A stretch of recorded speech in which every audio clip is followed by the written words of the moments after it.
Hey friends, welcome to the Feminist Buzzkills pod. I'm Liz Winstead. And I'm Moji Alaworeo, and this is a special pre-holiday episode you definitely need if you're panicked about surviving the anti-abortion, anti-queer, ICE-loving relatives you may have to see this holiday season. That's right. Joining us for the convo is comedian, author, and Sirius XM radio host John Fugelsang to help impart some wit and some wisdom on how to shut down your Bible-thumping uncle at your dinner table this year. John is not only a brilliant political commentator and comedian, he hosts the show Tell Me Everything on Sirius XM 127. He's also a biblical whiz kid, and his new book, The Separation of Church and Hate, is sort of the Bible of what's in the Bible. So we're going to talk with John about what's actually in the Bible, what isn't, and toss him some common, uncomfortable scenarios you may face and get his advice on how to handle it. Plus, we'll talk with him about some of the biggest abortion stories of the week. So what are we waiting for? Let's bring on John. John. Hi, John. Hey, guys. We're so psyched to have you on as our holiday hell navigator. You are the perfect guy. Thank you so much. My parole officer thought this would be a really positive step forward for me. So thank you for helping with my whole process. You know, we are prison abolitionists here, so we're thrilled to give you some freedom. So was I. That's how I got in trouble in the first place. But that's a whole different meeting. Welcome. Thank you. So we are going to talk to you all about the book, all about, the news this week. But before we got to that, we really wanted to kind of get a little bit of for our listeners who aren't familiar with you, but which I don't know how they couldn't be at this point because you're everywhere promoting this amazing book, how you got to where you got to. How did you become a religious big brain? And what made you such an expert on Christian nationalism, which I realize we haven't even defined yet, but if you listen to this pod, you know what that is. Well, where to begin? I mean, I have an abnormally Catholic upbringing. My mom was a nun for 16 years and a nurse working with lepers in Malawi, Africa. My father was a Franciscan brother from Brooklyn, wearing the Jedi robes and teaching history to Catholic boys. And my dad fell madly in love with this nun, was pen pals with her for 10 years, eventually got her to quit and raise us to be progressive, free-thinking, sexually repressed Catholics. I was raised like many, believing that Christianity is supposed to be about the stuff that the character of Jesus in the book talks about, helping the least of these, going to the margins for the less fortunate, love, forgiveness, empathy. As Jesus outlines in Matthew 25, he gives his prescription for a Christian society, and he says that he will judge the goats and the sheep, individuals and nations, based on 4 criteria. In Matthew 25, Jesus says it. He's going to judge you, heaven or hell, individuals and nations, by how you took care of the poor, took care of the sick, welcomed the stranger, and were kind to those in prison. He spells it out, Heritage Foundation. Nothing about... it sounds nothing like Project 2025. Nothing about the kind of Christianity so many of us grew up with. You were brought up Catholic, but when did you decide you were going to deep dive and find out more so that you could confront these assholes? Because those are 2 different things, right? Yeah. Yeah. Well, when I was 13, I discovered that I was a homophobic douchebag. I was working at a regional theater with a lot of gay men who were really good to me and kind to me. I was doing Shakespeare plays and Moliere plays and Gilbert and Sullivan plays and Neil Simon plays, and I didn't know that these nice, wonderful men around me were gay. I was 13, which means I was being raised by my peer group at that point. Yeah. And being a Long Island douchebag, I thought, well, hey, at least the gays are one group we're allowed to hate. The Bible tells us we're supposed to, so it's virtuous. Wow. And I got myself straightened what we call the fuck out one night by a gay costume designer and actor. And I realized in one horrifying moment that I was a dick. Mm. And I didn't understand it because, oh my God, he's gay and he's gay. And those guys who drove me home are gay. And those guys who cast me in that play are gay. And I'm an asshole. What? But how does this jive with the religion I've been raised in? I couldn't understand it because most of us don't read the Bible. Mm-hmm. And the people who teach homophobia don't read the Bible. And they're counting on you not reading it either. I didn't know that actual homophobia was 100% incompatible with the teachings of Jesus. I didn't know that Christians who want to discriminate against their LGBTQ brethren have to ignore Jesus and either go around him to St. Paul's letters, which are mistranslated, or go before him to the the Hebrew scriptures, the Old Testament, to lean on Leviticus, which nobody follows. I didn't know that the same book, Leviticus, that says you shall not lie with a man that's with a man, it's an abomination, also says you have to stone adulterers to death in a Leviticus 20:10. I'll let you MAGA guys work that out with Mr. Trump yourself, and I'll let the Secret Service know you're on your way to Mar-a-Lago with your rocks. So they weaponize books they don't follow themselves. But so wait, John, you at 13, you just picked up a book. You were like, okay, I'm going to start reading the Bible cover to cover now. It took many years of like, how can this be? I was still going to church every Sunday. I was still, kissing the ring. It was a long time before I had to break up with the Vatican in my own way. And I struggle with it because how could being gay be so evil when some of the kindest, most, dare I say, Christian men I knew were gay? The gay men in my life when I was 13 were a lot more Christian to me than the Long Island douchebag teenagers that were beating me up in junior high at the same time. So I had this real moral disconnect. And the book that really moved me was Huckleberry Finn. Because when Huckleberry Finn tears up the letter because he knows he's going to hell for helping Jim escape, he knows he's going to hell. And I was like, oh my God, they just keep doing it. They keep every generation telling you, the one minority, the one marginalized group, that it's acceptable and virtuous to hate. And then, once they think they've got you believing you're better than someone else, then they can do anything, because that's a drug. And the whole deal with Christian nationalism, that took me a long time to understand, is if you're going around saying that you're better than another class of people because of your belief in Jesus, you don't believe in Jesus. Jesus is all about humility. Servant leadership, the last shall be first, go into the margins to help the least among us. He was not about total right-wing domination of the school board. It was the opposite. And Christian nationalism, by definition, rejects both the founding fathers' well-stated intentions and those of Jesus, too. So, John, you said in this conversation, both that you are Catholic and you've broken up with the Vatican. Where do you stand on religion for yourself? There's a great line in the movie The Last Jedi where Mark Hamill says the Jedi don't own the Force.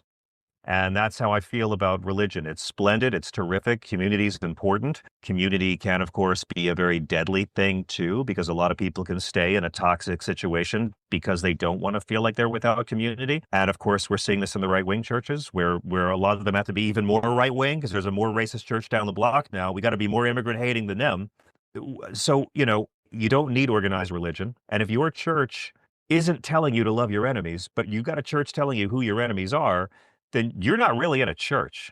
And I think sometimes the most spiritual thing you can do is realize that you've outgrown your spiritual framework. You've outgrown your religion. That's why we were just excited to have you. And we have a podcast where we talk about the news that happens and we talk to the people who are most affected by all of this anti-abortion rhetoric. And so, just this week, we wanted to pick some stories to talk with you about because it's all of what you just said has now just become this sort of mainstream place. It's exactly what's happening now. Yeah.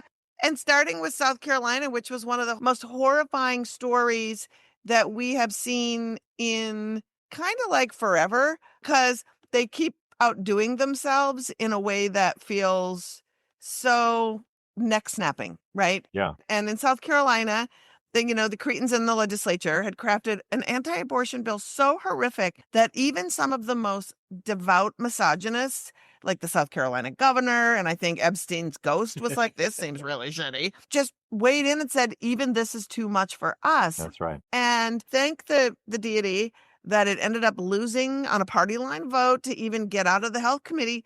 But it was close. And Moji's going to just lay out for us some of the stuff that was in the bill because it's horrifying. So some of the highlights in this terrible, no good, very bad abortion bill are they equated abortion with homicide, which would allow patients to be prosecuted with sentences up to 30 years in prison. It repeals exceptions for rape or incest, as well as exceptions for pregnancies that involve fetal diagnoses. It eliminates the judicial bypass mechanism, which is how minors get abortions without their parental permission, and it makes it a crime to help a teenager travel out of state for abortion care or even talk to them about how they could find abortion care. Yeah. And John, you and I have talked extensively, you and Moji and I have talked on your show just about this relentless patriarchal using religion in the name of this. How do you, because we need the men to be talking to other men about why this is shitty. Can you talk to like the men and tell them and ask them why they're doing this? I know you're always doing it. Yeah, yeah. What can I say? But the Y chromosome is a frail and fragile thing, friends. The Y chromosome might actually rot the brain. You know, this is what weak men have always done. And we have to split it into two different categories. We could talk about the Bible and religion and abortion, or the Bible and religion and women in general.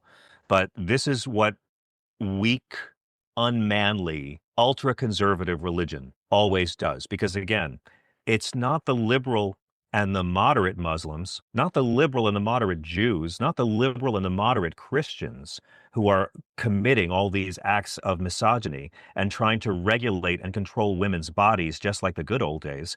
It's not the moderate ones who are trying to have our tax dollars funneled to religious schools where girls can learn their biblical roles of traditional womanhood.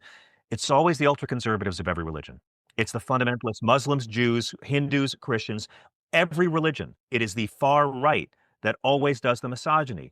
And in Jesus's world, it was no exception. Women were property, no inheritance rights. Women's biology was always weaponized against them. I go deep on it in the book about how menstrual blood was just a sign of impurity.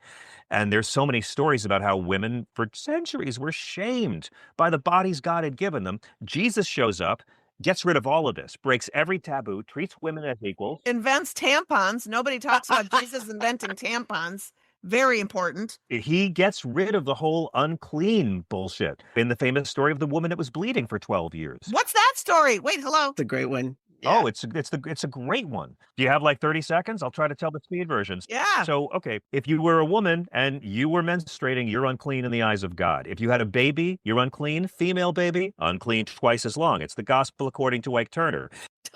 If you touched something a menstruating woman had sat on, you were unclean. If an unclean woman touched you, you're unclean in the eyes of God. Get in the red tent. You know how it was. This woman had been bleeding for 12 years. Sam Cooke does a great song about this with the soul stirs, touch the hem of his garment. And she heard Jesus was coming, and she believed if she just touched the edge of his robe, she'd be healed. So there's a big crowd. She goes out in the crowd. She touches him. He goes, "Who touched me?" She goes, "It was me." He goes, "Hey, you're healed. Yay." Nice story, right? If you don't know the context, it means nothing.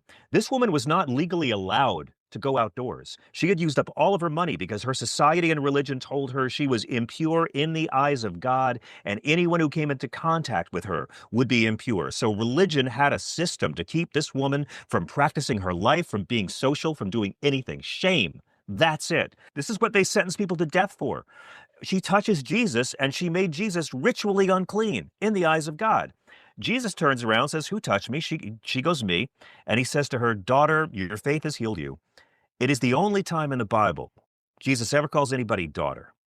And he says it to a ritually impure woman that the religion has declared unclean in the eyes of God, who just made him unclean in the eyes of God, and tells her that shit is done. This woman violates the taboo, and Jesus breaks it for good. It is amazing. Misogynists believe they follow this guy. Time and again, he treats women as equals and extols them. Women finance Jesus' ministry. They don't tell you about that, but rich ladies were the executive producers of his whole operation. And as soon as he's dead, they got to bury that. So they go to Paul, who says, "Woman, submit." And so to this day, when guys say, "It's in the Bible, women be submissive," they're not talking about Jesus. They're talking about his fucking PR guy who came after he was dead. They can't quote Jesus to justify their misogyny because he's the biggest feminist in the damn book. You know, I don't hear a lot of Democrats saying this. I don't hear the media saying this. And time and again, like, Jesus has a chance to uphold the laws. And he says, fuck that, because he treats women as equal. I would argue Democrats don't say it because we believe in the separation of church and state. And so. Right. But in calling out the fake Christians, that's where we need it. With Yes. abortion, with homophobia. There's nothing, you can't say you're a Christian and fight to be shitty to migrants and trans kids. And yet the Democrats have been terrified to use the Bible. And so they have ceded scripture and theology as they have ceded the flag. I'm not talking about a theocracy.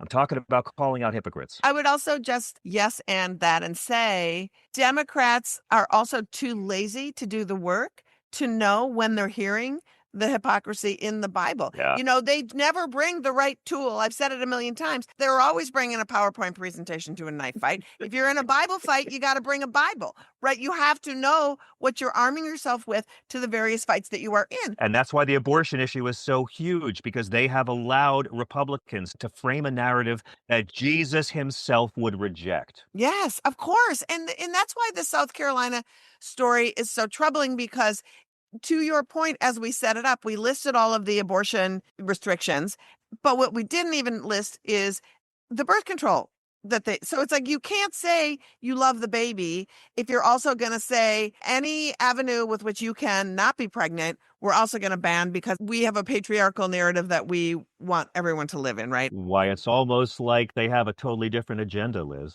Seems really crazy. And, that's just like the biggest story of the week, John. And then it gets worse. Moji has a story that we practically started bursting, crying about out of Alabama this week. Basically, over in Alabama, which currently has a total abortion ban, some people were spitballing ways to loosen their state's draconian reproductive healthscape.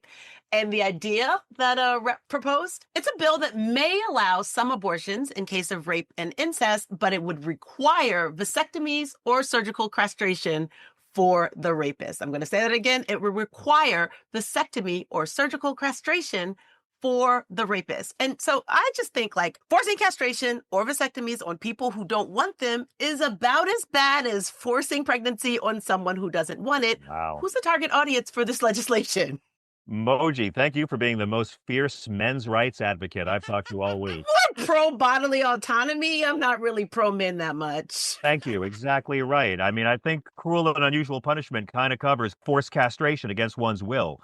I mean, I'm not here to kink shame, guys, whatever you're into. But listen, if you're into it, do it. I mean, the Democrats have not framed this at all. When you're saying no exception for rape or incest, what you're doing is you're fighting for rapists to have a shot at picking out the unwilling mother of their next child. Yes, that's what you're fighting for. And removing all forgiveness on all fronts. If punitive, horrible punishment is the only thing that we care about, and we don't care about trying to create a society and stop raping, we just want to harm rapists. Exactly. Like, I don't want rapists in the world, trust me. But if we aren't thinking about causation, and you're not bringing your so-called religion to making sure the world is a better place, you're forcing people to have children, and you're going to slice off or castrate or do whatever you would do a part of a body that does nothing to rehabilitate someone, only has them walk the earth with more rage and more martyrdom. Also, if you think that rape is an act of power, removing the ability to use a penis does not remove the ability to harm someone.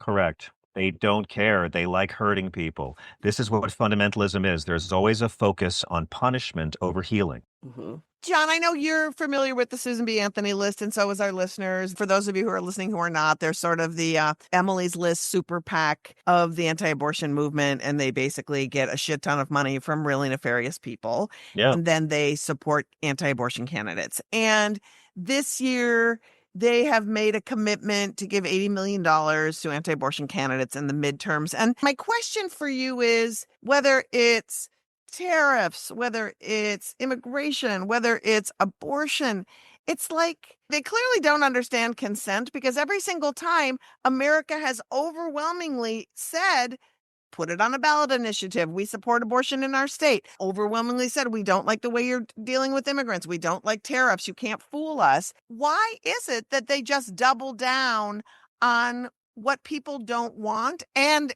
even worse, what's harmful? This is like 9 different subjects in one. I mean, Right. Why do they double down on abortion when it's not popular with the majority of the population? I mean, in 2012 was the big Gallup poll that showed only 43% of Americans consider themselves pro-choice. So the anti-abortion people went nuts. Oh, look, this is proof. It's not popular. Only 43%. But when you actually leaned in and looked at the numbers, 77% of Americans supported abortion rights in all or some cases. Only 43%, like my mom and dad, felt comfortable being called pro-choice.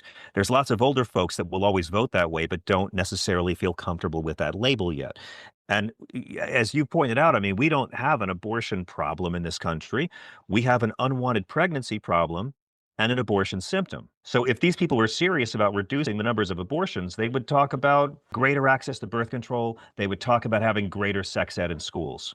And they would also talk about reproductive justice in the sense of whatever your pregnancy outcome that you valued, you would support that. I was going to say they'd also talk about maybe making a world where people can comfortably raise children, right? Yeah. And they're not interested in that either. I'm talking about the leaders, not necessarily the people, because look, they don't care about undocumented immigration. If they cared about it, they'd say, hey, here's a new law. If you hire an undocumented person, you do a year in federal pen right away. Nannies, yard work, contractors, construction, you name it. You know what would happen? Border crossings would stop at a week. A salad would cost $75. And they would win. They would end it. You wouldn't need to build a wall. Just lock up the white people who do all the hiring. They won't do that because they don't want to stop it any more than they care about stopping abortion. They want an issue because what they care about is power. They don't care about the teachings of Jesus. They don't care about religious freedom. They care about power. So they use these issues to get power. Now, the right wing has spent 45 years convincing Christian folk that putting people in jail for abortion, that letting men force citizens to be pregnant against their will, somehow has something to do with the teachings of Jesus. And it doesn't. And the greatest failing of the Democratic Party is being a punching bag on this issue for my entire life. Because the reality is that abortions are legal and free in Israel right now because Jesus' religion and the book Jesus appears in never bans abortions. I'm not saying Jesus is a clinic escort on the weekends, but I'll go through it chapter by chapter. God asserts a fetus's property in Exodus 21 that a woman's life has more value in his eye. I want to drill down on this, right? Because in your book, it's like a guidebook for those of us who are abortion activists, right? Because one thing we talked about a lot is the word abortion is not in the Bible. But whenever these anti-abortion activists come after us, and I think a lot of folks, which is why we wanted you on today, who are going to go home for the holidays and they're going to say, God says it's wrong to have an abortion. And they're not going to cite where it says abortion in the Bible. They're going to cite all these other passages where they cite life or I knew you when you were in the womb and all that shit. Jeremiah. Yeah. So I'd love for you to take a couple of the ones that are the most popular where they cite and then give some folks some anecdotes where they can fire back and say that isn't actually correct or that is not a correct interpretation. Sure. I mean, where to begin? First thing you need to know, and I go through every single argument that they'll give you in the book because I've had them many times over the years. I've been called a baby killer thousands of times. The fact that my baby made it to middle school just proves I was a failure at killing him, I suppose. But banning abortion really took over Christianity in the early 80s. And so you just quoted Jeremiah, before you were formed in the womb, I knew you. That's a very beautiful passage and that people will quote it all the time. Now, the deal with that is that's God telling Jeremiah that he was always destined to be a prophet. Before you were formed in the womb, I knew you. That's not God saying that you get to force 13-year-old girls who've been raped by their stepdad to be pregnant against their will. That's not God giving any kind of prescription about behavior. And most importantly, God is telling Jeremiah, that he always knew that he would be a prophet because God is supposed to know all that has ever happened and all that will ever come. When you read the entire thing in context, that's what this is about. God's not pronouncing any kind of commandments about all fetuses. He's saying your soul's eternal, okay? But later in the same book is Jeremiah's lament. In Jeremiah 20, when things are going bad for him. And Jeremiah actually says that he wishes that he had been slain in the womb by his father because he is so cursed, which strongly indicates this was a thing people actually did back then. And it was very common because abortion did exist. We know from the records that abortions existed. There were many ways of ending a pregnancy, and God never saw fit to have Moses or Jesus or Elijah or the prophets or Paul ever mention it once. So Jeremiah is not about abortion in any way. It's more dangerous for a woman to be pregnant or to give birth than to have an abortion. Like that should be enough to shut these guys up. But that's one you'll hear the most often. And I usually think it's very useful around this point to remind these people that Jesus is against the death penalty more than once. He overturns eye for an eye in the Sermon on the Mount. He stops at execution and says only the sinless may execute. So if you're going to tell me that you want to criminalize abortion because you're so damn Christian, but Jesus never mentioned it, but you support the death penalty, which Jesus actually opposed, why are we obliged to take your claims of Christianity seriously? Make them argue with the Bible. Make them argue back with the Bible. And, to that same end, ask them questions. So if God knows everything that's ever happened, he's omnipotent, right? He knows everything that's going to come. So does God put souls into fetuses he knows are going to be aborted? Ask him this question. Does God know which fetuses are going to be aborted and which ones won't be? It's their belief system. So just ask them with respect. Don't call them fascists. Don't call them women haters. Ask them, does God ensoul fetuses that he knows are going to be aborted? And if he doesn't, then how is it murder? And ask them, where in the Bible is abortion defined as murder? Where does Jesus mention it? Where does the Bible say life begins at conception? Because it says it begins with first breath 3 times. That's what the Hebrews believe. These people probably don't know that the Jews don't ban abortion. They probably don't know that they're fighting for an Israel that provides abortions legally and free.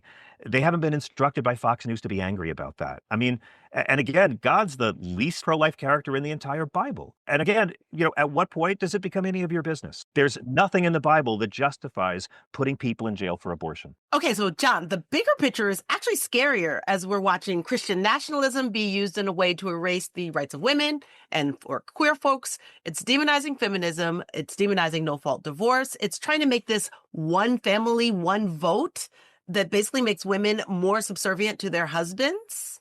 But that's not what's happening, John. Again, they're fake Christian. Jesus was all about equality. Here's what I say to these guys all the time. If God loves men and women equally, then God's a feminist. Now, you say this to your right-wing uncle, it'll make him furious, but that's all feminism is. I am not a feminist. I'm a female supremacist, all right? I want the women to take over, and I resent y'all for not doing it yet. But God is a feminist. Jesus is the most feminist character in the entire Bible. And all of this women are second-class citizens bullshit the Vatican does, that's all Paul. These people are Paulless at best. Jesus treats women as equals, and that terrifies them. And they don't want their daughters learning that. They want them to learn about traditional biblical womanhood. Well, and I want to say, too, for those of you listening, I have religious relatives. We have some religious questions, and this is one of them that I didn't write down, but I'm going to just use this one. Please, please. We've seen the rise in evangelicalism, and I have religious people in my family who say God says women should not be leading in the church, right? And so you're home eating your turkey, by the way, the subservience is pouring over you like gravy, where all the women are actually making the meal constantly while the men are watching football. And then at the end of the day, it's like, and women shouldn't be leading. Like, walk somebody out of that argument. So here's what you say, where does God say that? Chapter and verse, please. Where does God say that? Because 9 times out of 10, they're going to go to Jesus's closeted, sexually uptight PR side piece, Paul. Wives, submit graciously to your husbands, right? The right-wing person's favorite Bible verse? It's in the Bible somewhere. You go to Paul all the time. And I didn't want to write a whole chapter on Paul, but I realized you can't write a book about what Christianity began as and what it turned into without spending some time with this guy. And again, he was doing the best he could. And a lot of his stuff is very, very full of love, but Jesus is the one Christians are supposed to follow. Jesus brings what we call a new covenant. That means you get to eat bacon now. That means that the Old Testament laws don't apply to you. Enjoy your foreskin if you choose to have one. Jesus brings a new covenant, so you can't use Leviticus for your shitty homophobia. You're supposed to follow Christ, not Paul. And Jesus is the one who says to treat other people the way you want to be treated. Golden rule, all that stuff, which seems to completely rule out any chance at misogyny or women as second-class citizens. Again, Jesus broke the laws of his own religion to talk to women he wasn't allowed to talk to let women touch him when it was illegal, and to teach women. Education is more important than housework. That's the message Jesus gives to women. But if you don't know the context and why what he's doing is so stressful, you wouldn't get it. They teach us these stories about living in the occupied Holy Land by Imperial Rome before we're old enough to know what any of it actually means. John, what I love about your book is that I'm a non-religious person, and I was raised without religion. So like any Bible reading I've done, it's been on my own usually. But so a lot of these, like when I'm listening to your book, when I was listening to it and I listened to it, and I loved hearing you listen to it because it was like you were living in my house for some time. I really liked how you got into the chapter and the verse, but I don't know if I have all that. So what are some of the things you look or listen for when you have all of this like knowledge and like comfort with the Bible to really come to nationalists with these facts and putting things in context? What are some of the things you look and listen for that I should look for when you're talking to someone and like, oh, we should keep talking, or like I should just walk away from this conversation because I'm not going to get anywhere? Well, that's the thing, right? Like really ask yourself, do I need to do this? Because if there's anything Twitter's taught us, it's that you win 100% of the stupid fucking fights you don't get involved in. You win 100% of those fights when you say, no, you know what? Actually, no, I'm going to go over here. Family's different. And you may at the holidays have, that uncle, right? The one who's still mad about Pride Month and it's November, that one, right? And you might want to avoid any kind of political or religious talk with this uncle. I recommend sports, right? Star Wars, like whatever it takes to avoid it. But if you choose to venture into it, I think asking questions is the way to go. Asking questions if they are one of these religious types that are centered around Jesus and around what his teachings revolved around. Because for a lot of people, Jesus isn't their Messiah, he's their mascot. And I find with these folks, they already think you hate them, right? They already think you look down on them as flyover country. So if you attack them, they're going to just be proven right. They're going to think you're on the side of Satan. But if we ask questions and if we engage them on scripture, I find something else can happen. They'll never agree with you. You're not trying to win them over. You will win over their wives and their kids and everybody else at the cookout. If you can do it and engage them without hating and just ask questions and talk about what Jesus and the Bible actually say versus what MAGA thinks is virtuous. And I find that you'll get a lot farther showing them that Jesus was not an immigrant-hating homophobe than if you just call them an immigrant-hating homophobe. And you can make them argue with God. Yeah, I think that's really wise. And if somebody says something really hurtful, to say your own piece on it, to say, that really hurts me and that really hurts the community of people that I love, just so you are literally not allowing people to say horrible things about the people that you have in your life. And I think that that's great. And you can do that in the way that's turning the other cheek and modeling turning the other cheek by not hating them back, because that's what they want. Most of these people have never been challenged on their theology at all. They put up a freaking tree in their house once a year and hate Muslims, and they think that makes them Christian. So, again, the Democrats are too scared to do this. The media is never going to ask a tough follow-up question. The media will never say, hey, Mike Pence, where does Jesus drive the gay wedding cakes out of the temple? It's up to us, believers and non-believers and believers of other religions, to remind everybody that hate is not a Christian value. Right. This has been so great. I think people are going to really love being able to listen to this podcast, but also for those of you listening to the podcast, download the audiobook and listen to this for yourself so that you can be prepared and have it at the ready when you just feel lost and like you want to not be wallowing in a horrible holiday nightmare. Well, thank you. I mean, I want to say I spent 13 years pitching this book, and I had publishers say, wait a minute, it's for atheists and believers, 13 years of proposals, and finally sold it. Simon & Schuster took a chance, and we've made the New York Times bestseller list for 7 weeks after being told for years there was no audience for this book. I think the largest growing religious group in this country, guys, is people who were raised religious and now consider themselves spiritual. Is John Fugelsang ruining Christianity? New York Times opinion piece. That's it. John, I want to say again, I truly love the book. As a non-religious, non-Christian, I still found it incredibly fascinating. And I think it sort of opened up some of the love part of Christianity that gets lost when the people you hear from are Mike Pence. So I want to thank you again for coming and joining us here. Tell folks where they can find you, John, and where they can find the book. Folks, all y'all can hear me 5 nights a week on SiriusXM Progress 127. If you don't have the SiriusXM machine, we're a free podcast every day. The highlights of last night's show, the John Fugelsang podcast. I also have a Substack now as required by federal law, and I'm on all the socials at John Fugelsang. And we have a live special of Separation of Church and Hate live in DC with our good friend Glenn Kirshner at meethook.live/JF. And I think that's it. It's so nice to come back with my Feminist Buzzkills. I love the show, and I love what you guys bring into the world. We love you, and hopefully we'll be back on your show soon, just blabbing about the world. But we're so excited for this book. It's really doing a service, and the fact that it's available for folks as we're navigating a year like we've never have, to be able to take this information that you have given us. It's a real tool to be able to spend the holidays with people who are really, really hard to deal with in a world that's really, really hard to deal with. So thank you, John Fugelsang. Thank you, John. Y'all are the best. Thanks for having me. And thanks for listening. As always, everything we talked about will be in the show notes, and you can find the best and most up-to-the-minute resources on accessing abortion care and funding for your care on our website, aafront.org. Our Charlie chatbot is on the bottom right and will walk anyone anywhere in the country through their options and resources for abortion. We do this show because this info is not given enough attention in the media. So help us spread the word and show us some love by liking, subscribing, and giving us a 5-star rating. Every bit helps us reach more listeners. And if you really want to go extra, and because it's Thanksgiving, why don't you thank us by joining our Patreon? Ooh. See what I did there? Made it about us. I did. You'll support great content and get cool FBK merch and experiences. Plus, all the pledges support not only the pod, but all of our activism at Abortion Access Front. You can just pledge over patreon.com/feminist buzzkills. Plus, Abortion Access Front brings the news and info every day. So stay connected with us on social media at Abortion Front across all platforms. With your help, we can get more people to learn about this ongoing assault on abortion access. And now that we got you informed, let's get you activated. Check out our awesome Operation Save Abortion trainings at operationsaveabortion.com. You can get an abortion activist glow up and learn about all the areas abortion providers and patients need your help. And while you're there, poke around our super cool activist calendar. It's full of local and national actions and educational opportunities, so you can just dive right in.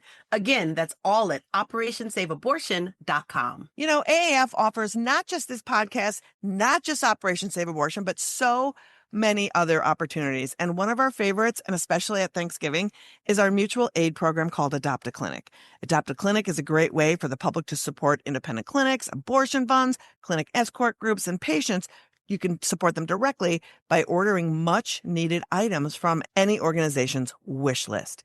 This week, we're showcasing two amazing organizations who are doing specific food drive activities around the holidays. The first one is Affiliated Medical Services in Milwaukee, who put together a food pantry open to all patients. They're requesting items like box stuffing, canned vegetables, rice, and condiments. Take what you need and leave what you can. You know, abortion providers do the most. They do. And they're not the only ones. If you are looking for ways to contribute or need some help in Northeast Ohio's Women's Center has an Amazon wish list asking for you to help stock their pantry for patients and staff who may need some extra support through the end of the year. They're accepting non-perishable food items, household items like tampons, toilet paper, toothpaste, diapers, etc., and would also greatly appreciate gift cards to use for groceries. And if you want even more ways to get involved, sign up to volunteer. We need you. Go to our website, aafront.org, fill out the volunteer form, and let's figure it out together.